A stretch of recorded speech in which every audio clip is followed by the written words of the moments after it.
this going to be about? Brainstorm some ideas. Also, we contacted concept artists, started putting together some rough text and rough imagery, even actually went as far as casting a mini fake teaser for the piece, which was mostly just cool graphics and some cool people posing on green screens with guns. The whole point of all this was just to prove we know how we want to kind of play our characters, and not to mention, hey, look at how cool this stuff looks if we did it in live action too. The way Sam and I came at it, we're inspired by the multiplayer of Battlefield. Yeah. I mean, it has its single player campaign, but realistically, the vast majority of people spend their time playing the multiplayer. You just have to realize at its core, that is what you have to embrace when you're gonna design a piece based off of a video game is the common experience. When you pitch a video game project, it's the hardest thing to figure out, all right, what is the angle we're gonna hit this with? You know, a lot of video game projects in the past, I think, go wrong because they are A, sticking to main characters in these storylines and trying to recreate them.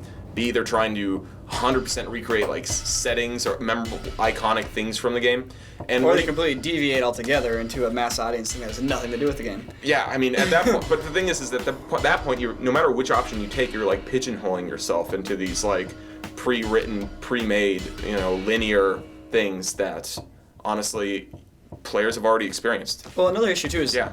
a lot of companies have this ideal of what their game is that doesn't line up with what the public perceives it as. Exactly. It's like they want their game to be this, and so they make all their marketing like this. They're gonna make all their official stuff like this, but the public doesn't see the game that Yeah. way, and you get this weird mashup at times. And we've dealt with that when we've done our various brand integrations on the channel. It's a very serious war game. There's no jokes, so to speak, about it. This is war, this is battle. It's 100% gritty and 100% serious.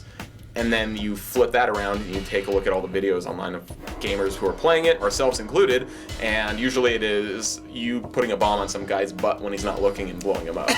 So that's a lot closer to the actual common experience. And so you kind of have to recognize that you basically just have to balance both worlds a little bit. Everything in terms of just a general shooting style, like how we like to actually get things done. We have a certain way of operating on set, and so our goal was to take what we've learned with low budget micro crew filmmaking and see how we can apply the best parts of that to a larger film crew. Yeah, that's definitely an interesting challenge. And if you're running around shooting with your friends and you're getting millions of views on the internet, do you really need to change that if you move on to a different style project? The answer is yes. Yes. Yep, and more on that as you watch behind the scenes. Rush is finally live, and if you're in the US, you can go to go90.com right now and watch episodes 1 and 2 for free. It's super cool. Everyone's digging it.